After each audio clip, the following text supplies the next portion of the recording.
Good morning, ladies and gentlemen. My name is Raheem Escalai, and this is 413 Sports Talk, the 32nd installment of my sports podcast. Today, we have a lot to get into. So, we're going to go with the NHL scores, NBA scores, and some scores from the MLB, as well as Western Mass Sports. And, yes, it's here. My mock draft. I got a 3-round mock draft, and today, grab your popcorn. I am going to present to you my first round. So without further ado, let's get into it. But before we get into the meat of the episode, let me go with a little bit of headlines. Today is Wednesday, April 21st, as you know, and I sit down with legendary basketball coach Kristen McDonald. 211 wins and 23 losses as she coached the Braintree girls high school basketball team.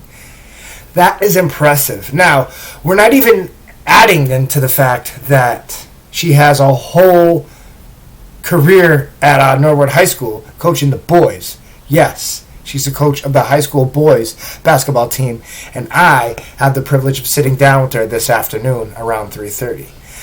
Also, the Pittsburgh Steelers gave Mike Tomlin a 3-year extension.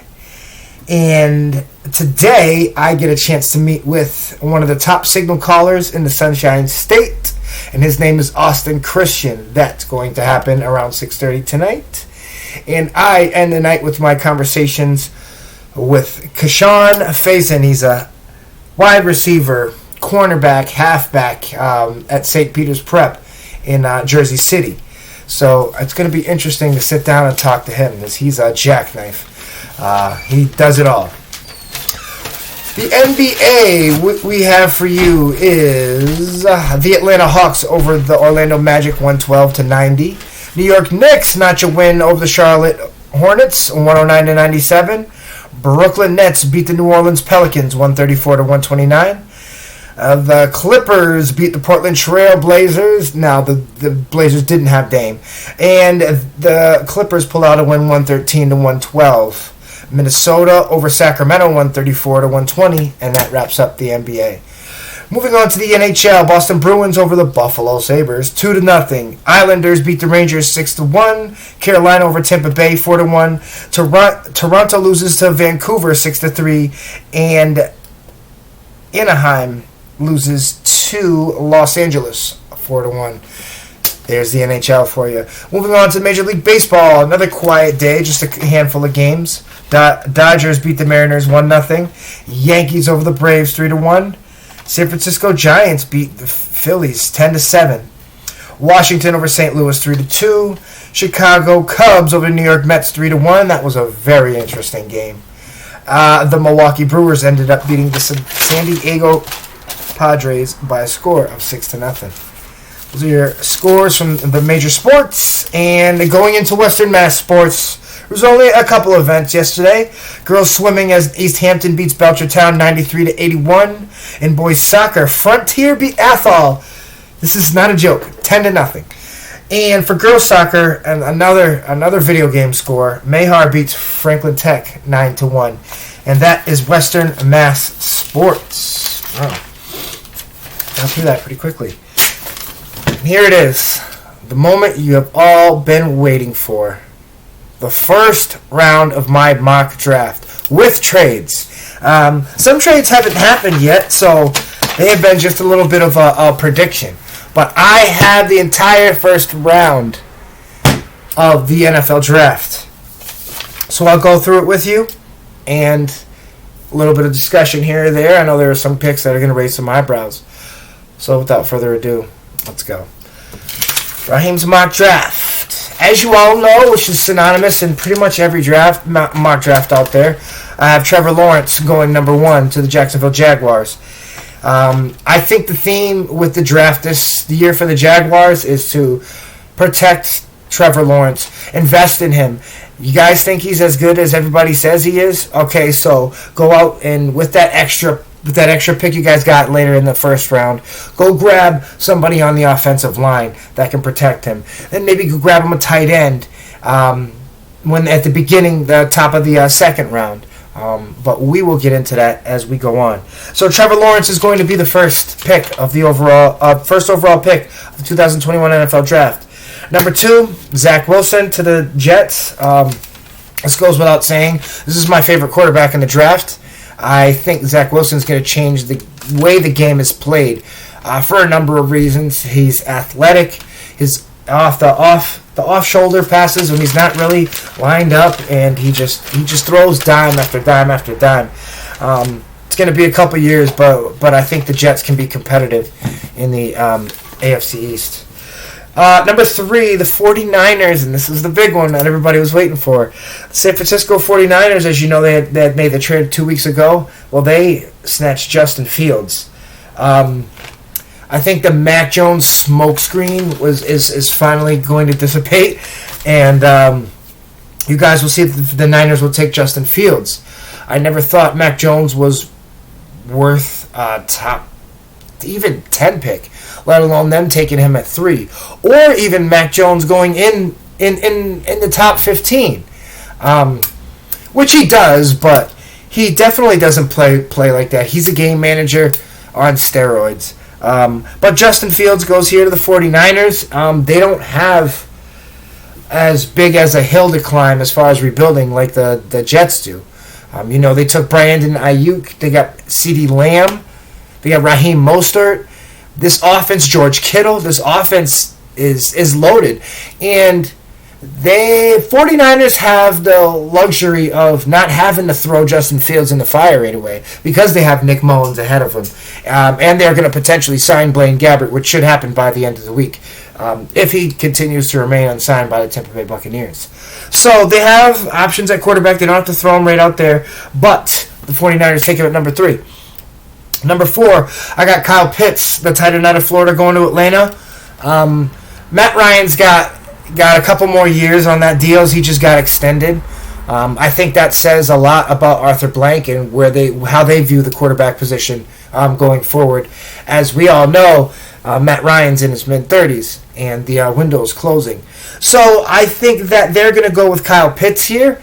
It makes sense from a schematic standpoint, and I think the fact that they're going to have a little bit more faith in Matt Ryan allows you to get another piece. They're going to obviously need a quarterback of the future, which they could get in later rounds, which we'll discuss a little bit later. So I don't think that there's a glaring need to go and grab Trey Lance here. So I got Kyle Pitts going to the Falcons. Number 5, excuse me. Cincinnati Bengals are going to take Penei Sewell. That's a no-brainer. I think that's their best case scenario here. Go get a guy who's a beast, a mauler in the run game, and protect Joe Burrow. That receiving core is getting better, so I think the offense will start to come together, and Penei Sewell will be the piece of the puzzle to complete it. Number 6, I have the Miami Dolphins taking wide receiver from LSU, Jamar Chase. A lot of people rate Devontae Smith better. I think Jamar Chase is the overall better pro, has a better projection, and I think Miami landing him here is a perfect fit for what Jamar Chase can do, and this is a security blanket for his old college rival in Tua. So get Jamar Chase, and the Dolphins' offense seems to be able to pick it up. Probably not till mid-season because the learning curve is slow with wideouts, but it's going to be interesting to see. Number 7, the Detroit Lions trade back with the Denver Broncos. So the Denver Broncos are picking here at number 7. They go with Trey Lance. I watched a lot of AFC West football last year. I don't have any faith in Drew Lock. Inconsistent injuries, nagging injuries, and I think it's time for Denver to flip the switch on the quarterback position and bring Trey Lance in here. He has a decent defense, Vic Fangio, what he likes to run up there. So I think the need to throw Trey Lance out there, I think he's got a little backup as far as the defense is concerned.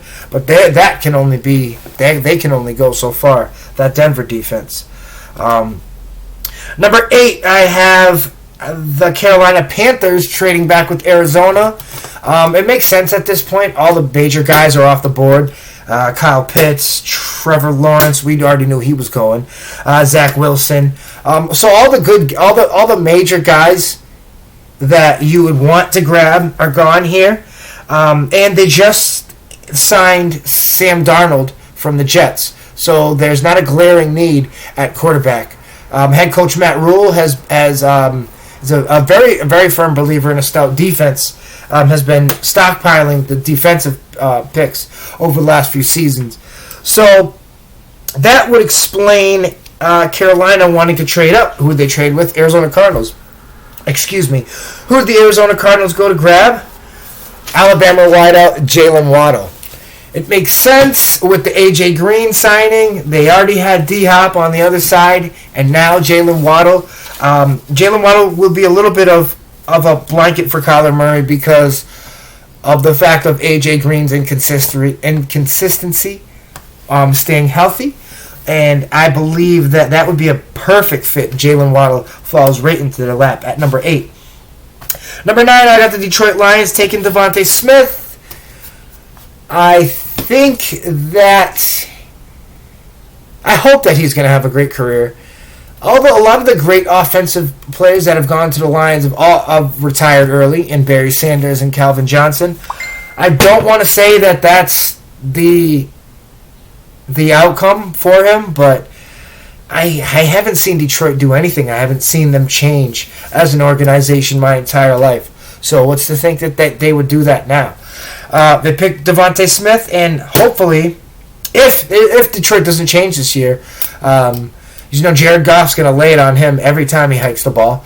I just hope he gets out of there while he still has a little bit of strength and doesn't have so much wear and tear on the wheels and can make something out of his career. Number 10, I got the Dallas Cowboys going with Patrick Surtain Jr. This makes sense. They let go of a Woozy. They are moving to more of a cover 3, cover 4 type scheme down there in Dallas. And any pick of the Cowboys is a boom or bust because Jerry gets involved in some of these decisions, doesn't often make the right decision as far as who to draft. As I've said when I was doing my segment 32 and 16, Jerry Jones, leave the football decisions to the general manager. Leave those decisions to Mike McCarthy and the offensive coordinators. They're the guys who you want to make the meal. Let them go to the grocery store and pick out the meat and the veggies too. Moving on, we have the Giants at number 11 taking Micah Parsons. In my first mock draft, I had the Patriots swapping picks here with the Giants, but it doesn't make sense, and you'll see why in a couple picks. Micah Parsons is going to go on that defense that looks as if they're in the rebuild mode. This guy's a freak. Never seen a linebacker with wide receiver speed other than Devin White out of Tampa Bay, but we won't talk about Devin White in Tampa Bay. Micah Parsons is going to be a good fit for the Giants. He's athletic. He excels in pass coverage. He's good against the run, don't get me wrong. But I saw in tape last year when they played UNC, Javonte Williams, 5'11", 230, ran all over him. And that Penn State defense was very stout. They got Jason Elway. He could go potentially in the first round. Micah Parsons, as the guy we're talking about right now.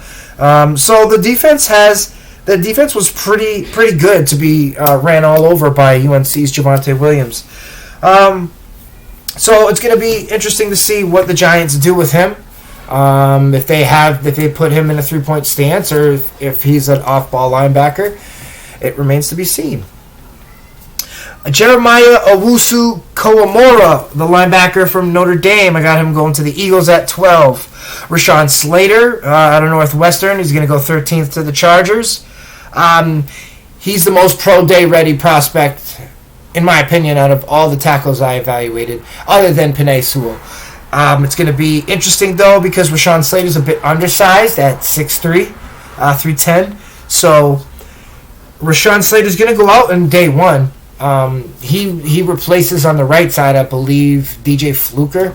That guy was a mountain of a man at 6'8", 325. It's going to be hard I would think, to replace a right tackle of that stature. But apparently the Chargers released him for a reason. Maybe he didn't pass a physical. Who knows? Christian Darrisaw, I got him 14th out of Virginia Tech, going to the Minnesota Vikings. I know you guys are like, wow, where's Fuller? Where's that cornerback at? Where's the cornerback out of Virginia Tech that you had mocked to go in the first round?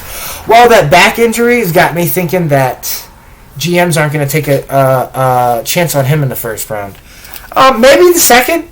And that's something else we'll discuss later on. But he's definitely fell out of my first round rankings and grades.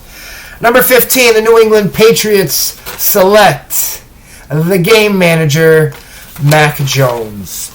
I think this pick right here makes sense as the other top quarterbacks will be off the board by then.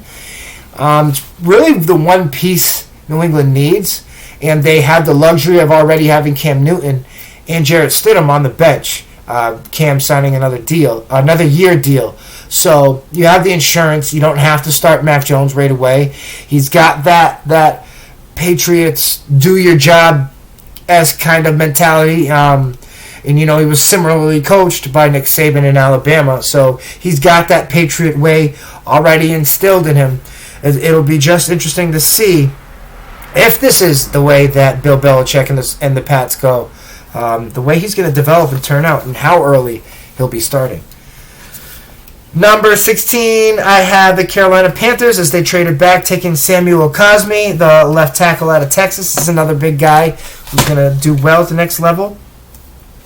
Tevin Jenkins, the most violent man in college football, goes to the Raiders at 17.